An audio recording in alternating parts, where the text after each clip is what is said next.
जी अस्सलाम वालेकुम। क्या हाल चाल है? ठीक ठाक है। सेल्फ पब्लिशिंग विद अजमत के साथ मैं हूं अजमत हुसैन ताहिर। और आज की हमारी वीडियो है जी amazon केडीपी कंटेंट गाइडलाइंस। यानी कि amazon ने कंटेंट के रिलेटेड जो है वो न्यू अपडेशन कौन कौन सी की हैं। ठीक है, अगर आप लोगों के माइंड में वो सारे पॉइंट्स बैठे होंगे कि जो चीजें amazon ने अपडेट की हैं, आप उनके मुताबिक जब काम करेंगे तो आपको किसी किस्म की कोई भी प्रॉब्लम जो है वो फेस करने को नहीं मिलेगी। अब वो कंटेंट गाइडलाइंस अमेज़न की कौन कौन सी हैं, उन्हें जो है वो हम ए टू जी डिटेल में देखते हैं, अपने स्लाइड्स बनाएंगे। तो चलते हैं जी start. Amazon KDP content guidelines presented by Azmat Hussain Tahir. और नेक्स्ट गाइडलाइन में हमारे पास जो है वो 6 टेबल ऑफ कंटेंट है। सबसे पहला पॉइंट है जी इलीगल आर इनफ्रिंजिंग कंटेंट। उसके बाद सेकंड है जी ऑफेंसिव कंटेंट। थर्ड है जी आर्टिफिशियल इंटेलिजेंस एआई कंटेंट। उसके बाद फोर्थ पे है जी पुअर कस्टमर एक्सपीरियंस। फिफ्थ पे है जी पब्लिक डोमेन कंटेंट। और सिक्स पे है रिपोर्ट वायलेशन। अब इसको पहले तो हम बात डिस्कस करेंगे कंटेंट गाइडलाइन के रिलेटेड कि कंटेंट गाइडलाइंस में बेसिकली चीजें क्या क्या आती हैं। जब आप कोई भी बुक जो है वो पब्लिश करते हैं, amazon जो है वो आपकी बुक को देखता रहता है वक्तन फवक्तन। अगर उसमें कोई भी पुअर कस्टमर एक्सपीरियंस आता है तो वो आपके कंटेंट को उड़ा देता है। जैसे कि अक्सर आपने देखा होगा कि आपकी बुक लाइव है, काम चल रहा है, ओके चल रहा है, अचानक से आपको मेल आ गई जी आपका अकाउंट टर्मिनेट कर दिया गया। ठीक है, किस वजह से? पुअर कस्टमर एक्सपीरियंस की वजह से। अब पुअर कस्टमर एक्सपीरियंस होता क्या है, वो हमारे कंटेंट में मैंने डिटेल में ये टॉपिक ऐड कर रखा है। हम इसे जो है वो देखते हैं आगे जाके ना। पुअर कस्टमर एक्सपीरियंस में कौन कौन सी चीजें आती हैं, तो चले नहीं बच्चे, ये आ गया। उसके बाद कंटेंट गाइडलाइन में अमेज़न कहता है कि ऑथर के लिए, पब्लिशर के लिए, सेलिंग पार्टनर्स के लिए मैं उनका जो भी कंटेंट होता है उसे जो है वो डिफरेंट सोर्सेज से चेक करता हूँ। यानी कि मशीन लर्निंग से, ऑटोमेशन से, dedicated teams of human reviewers से। ठीक है, मैं इन सारी चीजों से आपके काम को चेक करता हूँ। अगर आपके काम में किसी भी जगह पे कोई प्रॉब्लम निकलती है, ठीक है, तो वो अपने पास इख्तियार रखता है आपके काम को टर्मिनेट करने का, रिमूव करने का। तो ये चीजें जो है वो चेक कर रहा होता है। अब उन्हीं चीजों को जब हम देख के चलेंगे, हमारे माइंड में होगा कि ये अमेज़न ऐसे कह रहा है, तो हम इस तरीके से अगर काम करेंगे तो हमारे काम में किसी किस्म की कोई प्रॉब्लम नहीं आएगी। ठीक है जी। अगर आपका गलती से अमेज़न जो है वो करता है किसी भी काम को, जो है वो आपका टर्मिनेट होता है, और आपको पता है कि मैंने अमेज़न की गाइडलाइन के मुताबिक काम किया है, उसके बावजूद मेरा जो है वो काम टर्मिनेट हुआ है, तो आप अपने काम की अपील जो है वो कर सकते हैं। अगर उन्हें लगेगा कि हाँ भाई वाकई ही में हमसे गलती हुई है, तो वो आपका काम रिकवर करके देंगे। इसलिए चीजों को आपने उनके रूल्स के मुताबिक जब लेके चलेंगे तो कभी कोई मसला नहीं आएगा। जब गलती करेंगे फिर जो है वो प्रॉब्लम बनेगी। आगे बात आती है नोट में कि अगर आप कोई भी ट्रांसलेशन काम जो है वो कर रहे हैं, ठीक है, तो ट्रांसलेशन में अमेज़न कहते हैं कि जो ओरिजिनल चीज जिस बंदे की है ना, आप उसी बंदे को उसका क्रेडिट दें। ठीक है, अगर आपको उसका नाम नहीं पता तो आप गुमनाम जो है वो लिख दें, लेकिन आप क्रेडिट उसे ही दें, अपने आप को क्रेडिट जो है वो ना दें। अपना आप अगर नाम लिखना चाहते हैं तो आप अपना नेम कंट्रीब्यूटर के तौर पे राइट कर सकते हैं। ये अमेज़न की गाइडलाइन है कंटेंट के रिलेटेड। अब तरतीब से जो है वो इन्हें देखते हैं हम। सबसे पहले जी लीगल आर इनफ्रिंजिंग कंटेंट। अब इलीगल आर इन्फ्रिंजिंग कंटेंट में कौन कौन सी चीजें आती हैं वो देख लेते हैं जी। We take violations of laws and proprietary rights very seriously. It is the responsibility of authors, publisher and selling partners to ensure their content does not violate laws or copyright, trademark, brand privacy, publicity or other rights. यानी कि अगर कोई registered terms हैं, ठीक है, अगर आप उन्हें बीच में लगाते हैं तो उनकी जिम्मेदारी आपकी है।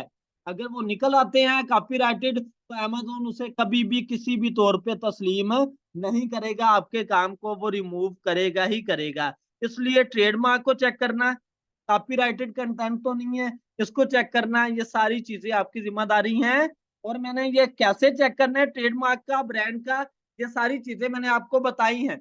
जरा थोड़ा सा फिर बता देता हूँ कि ट्रेडमार्क टर्म अगर आपने अपने टाइटल में लगाया है, वो ट्रेडमार्क कोई भी हो सकता है, किसी बुक का हो सकता है, किसी प्रोडक्ट का हो सकता है जो अमेज़न पे लगी हुई है, जो अमेज़न में रजिस्टर्ड है।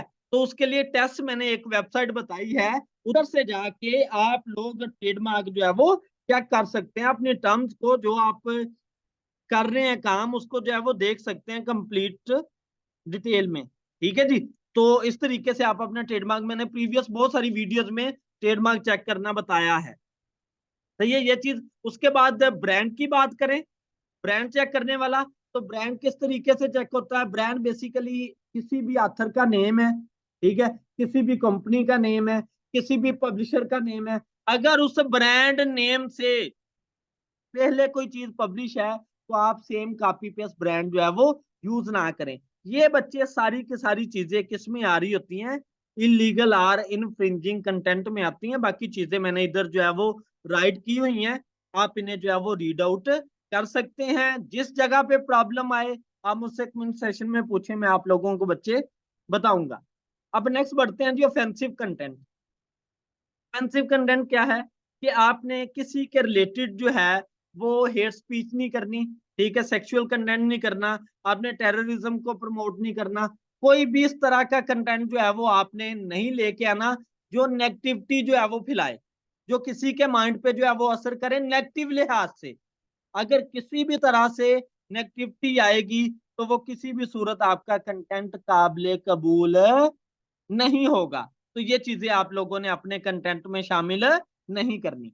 ये आ गया जी ऑफेंसिव कंटेंट। उसके बाद बारी आती है जी आर्टिफिशियल इंटेलिजेंस की, ठीक है, जो कि एआई टूल्स की मदद से लोग धड़ाधड़ काम कर रहे हैं। अब एआई टूल की मदद से लोग किस वे से काम कर सकते हैं, किस वे से काम किया जा रहा है, उसमें आपने जो कंटेंट मैंने प्रीवियस वीडियो में ये चीजें बताई थी कि एआई की मदद से हम क्या करते हैं, टेक्स्ट राइट करवाते हैं, कोई इमेज क्रिएट करवा ली, कोई जो है वो ट्रांसलेशन कर लिया एक लैंग्वेज से दूसरी लैंग्वेज में, ये वाले सारे के सारे हम काम करते हैं। अब अगर आपने एआई टूल को यूज करते हुए कोई भी काम किया है, एआई टूल को यूज करते हुए कोई भी काम किया है, तो अमेज़न कहता है मुझे बताओ कि आपने कौन सा काम किया है। आपने कोई एडिटिंग की है, ठीक है, कंटेंट राइट करवाया, उसे एडिट किया है, नहीं किया, किस तरीके से किया, वो सारी की सारी चीजें जो है वो आपको बताना पड़ेंगी। अगर आप नहीं बताएंगे, उसे पैराफ्रेज करके आपने यूज कर लिया, किसी तरीके से आपने जुगाड़ मार लिया, जैसे कि आपने इमेज जो है वो एआई टूल से ली, उसे क्रॉप करके यूज कर लिया, वो पकड़ी तो जाएगी नहीं फिल वक्त, लेकिन किसी भी टाइम मसला बन सकता है। इसलिए रिस्की काम नहीं करना, ना मैं अलाउ करता हूं रिस्की काम करना। बात समझ रहे हो? तो फिर जिस तरीके से एआई की मदद से आपने काम किया है, उन सारे पॉइंट्स को आप मेंशन करें। ठीक है। वो नेक्स्ट है जी एआई जनरेटेड है। तो एआई जनरेटेड अगर टूल की मदद से आपने कंटेंट यानी कि टेक्स्ट राइट करवाया है, उसे पैराफ्रेज किया, नहीं किया, जैसे भी किया, अमेज़न कहता है मुझे बताओ। सही है। इमेज ली है, जिस तरह से भी ली है, अमेज़न कहता है मुझे बताओ। ट्रांसलेशन की है, जिस भी वे से की है, ठीक है, चाहे ट्रांसलेट करके पैराफ्रेज कर लिया, कुछ भी कर लिया, वो कहता है मुझे बताओ। ठीक है। अगर नहीं बताते तो कभी भी आप पकड़े जा सकते हो। जब पकड़े जाओगे तो वो आपकी बात नहीं मानेगा, किसी भी सूरत नहीं मानेगा, क्योंकि ऑटो जो है वो मशीनरी काम कर रही है, तो उन्होंने बात नहीं माननी। इसलिए हमें ही इस काम को जो है वो अच्छे से सिक्योर वे में करना होगा। ये तो आ गया बच्चे एआई जनरेटेड। उसके बाद आता है जी एआई असिस्टेड। अमेज़न कहता है कि मुझे पता है कि आप लोग अगर एआई टूल की मदद से जनरेट करके काम करते हो, वो तो एआई जनरेटेड में आ जाएगा। अगर आप उसकी हेल्प से करते हो, यानी कि प्लान सारा आपका है, आप उससे हेल्प ले रहे हो, ठीक है, फिर काम करते हैं। हेल्प लेने से मुराद ये नहीं है कि पूरे का पूरा कंटेंट उधर से क्रिएट करवाते जाओ, नहीं। आपने उधर से कंटेंट को देखा, टेक्स्ट को देखा, इमेज को देखा, बनाई आपने खुद, फिर वो कहता है मसला नहीं होगा, वो वाला कंटेंट आपका एआई असिस्टेड में आता है, ठीक है। वो आपका जाती कंटेंट होगा, उस कंटेंट में अमेज़न मसला नहीं करेगा। बात समझ रहे हो बच्चे? इसलिए आपको मैं भी ये जो है वो करता हूँ सजेस्ट कि बेटे आप उनसे हेल्प ले लो एआई टूल से, लेकिन उनकी मदद से कंटेंट राइट ना करो। ऐसा कर सकते हो, चलो थोड़ी सी छूट दे देता हूँ, मैं भी बता देता हूँ। थोड़ा सा एआई से ले लिया आपने, ठीक है, यूट्यूब से ले लिया, वेब से ले लिया, इन जगहों से इस तरीके से जो है वो डिफरेंट सोर्सेज से जो है वो आप अपना कंटेंट लें, फिर भी प्रॉब्लम नहीं होगी, फिर बच सकते हो। ठीक है, और इसमें भी अमेज़न ने बोला है कि आपने जितना कंटेंट लिया है ना, कुछ चैप्टर लिए हैं, तो मुझे फिर भी बताओ। ठीक है, तो इसलिए भाई उसके मुताबिक जब आप करोगे तो आपको मसला नहीं आएगा। जब आप उसके रूल को तोड़ के काम करोगे, देन प्रॉब्लम ही प्रॉब्लम है। इसलिए जरा सिक्योर वे में काम करना है। बच्चे बात में लगी है जी? ओके हो गया। नेक्स्ट बढ़ते हैं जी पुअर कस्टमर एक्सपीरियंस में। अब पुअर कस्टमर एक्सपीरियंस में होता क्या है कि सबसे मेन चीज जो पुअर कस्टमर एक्सपीरियंस में आती है ना, वो काम किसी कैटेगरी का है, ऐड किसी कैटेगरी में कर दिया, ये भी पुअर कस्टमर एक्सपीरियंस में आता है। तो आपने कोई भी काम किया, उसमें एग्जाम्पल जो है उस कैटेगरी का रिलेटेड नहीं है और है, या एग्जाम्पल में आप नेगेटिविटी फैला रहे हो, यानी कि वो ऑफेंसिव कंटेंट वाला जो काम है ना, वो भी, ये सारे पुअर कस्टमर एक्सपीरियंस में आता है। अब किसी भी कस्टमर ने देखा कि ये काम इस बंदे ने इस कैटेगरी का काम है, इनरोल इस कैटेगरी में करवाया है, उसने नीचे जाके रिपोर्ट कर दी। अब अमेज़न उसकी रिपोर्ट पे एक्शन लेगा। अगर वाकई ही में वैसा हुआ होगा तो अमेज़न आपको उड़ा देगा। इसलिए पुअर कस्टमर एक्सपीरियंस जो है वो नहीं करना। अमेज़न कभी भी अपने कस्टमर का बैड एक्सपीरियंस जो है वो बियर नहीं करता। तो इन चीजों का जो है वो आप लोगों ने ध्यान रखना है। अगर फिर भी आप लोगों के माइंड में कोई क्वेश्चन जनरेट होते हैं तो आप लोग मुझसे पूछा करो, मैं नीचे ही आप लोगों को आंसर किया करूंगा। ठीक है जी, ये चीजें आगे जी पुअर कस्टमर एक्सपीरियंस में। उसके बाद आ जाता है जी पब्लिक डोमेन कंटेंट। अब अमेज़न ने अगर पब्लिक डोमेन को खत्म किया होता तो वो वाला मेन्यू ही बीच में से उड़ा देता, वो सिर्फ रखता ही ऑन कॉपीराइट का।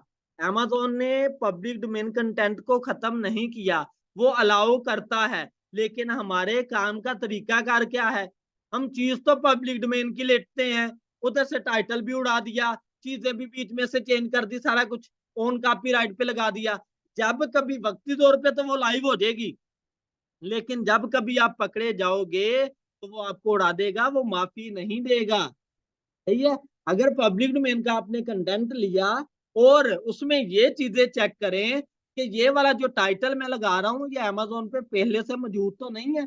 अगर वो टाइटल अमेज़न पे पहले से मौजूद नहीं है तो अमेज़न कहता है आप इसे एनोटेटेड वर्जन में, ट्रांसलेटेड वर्जन या इलिस्ट्रेटेड वर्जन में लगा सकते हो, लेकिन शर्त क्या है, वो पहले से अमेज़न पे मौजूद ना हो, वो भी पब्लिक डोमेन का कंटेंट। सही है, अगर मौजूद है तो फिर आप उसे यूज ना करें। मैंने आपको पैटर्न बता दिया, मेथड बता दिया इस चीज का। बात समझे जी? अगर फिर भी कोई बातें रहती हैं तो बच्चे पूछे, मैं हाजिर जनाब नौकर, मसला ही कोई नहीं। आगे बेटे, नेक्स्ट फाइनल पे आ जाता है जी रिपोर्ट वायलेशन। अब रिपोर्ट वायलेशन में क्या है जी, if you believe a book violation our guideline please report it. अब अमेज़न कहता है कि अगर अपने कस्टमर को कह रहा है कि अगर आपको लगता है कि इसने हमारी गाइडलाइन को तोड़ा है तो आप रिपोर्ट कर सकते हो, हम उसे जो है वो चेक करेंगे। चेक करने के बाद अगर वाकई ही में जो आपने रिपोर्ट की है उसके मुताबिक उसका काम निकलेगा तो वो उसे उड़ा देगा। ठीक है जी, तो बच्चे ये 6 जो है वो मेन चीजें थी जो कि अमेज़न ने अपडेट की। अगर आप लोगों का कोई भी क्वेश्चन बनता है, किसी भी लिहाज से कोई क्वेश्चन है, तो आप लोग बच्चे मुझसे पूछ सकते हो। इंशाल्लाह मैं कोशिश करूंगा कि आप लोगों को फौरी बताऊं। जज़ाकल्लाह जी।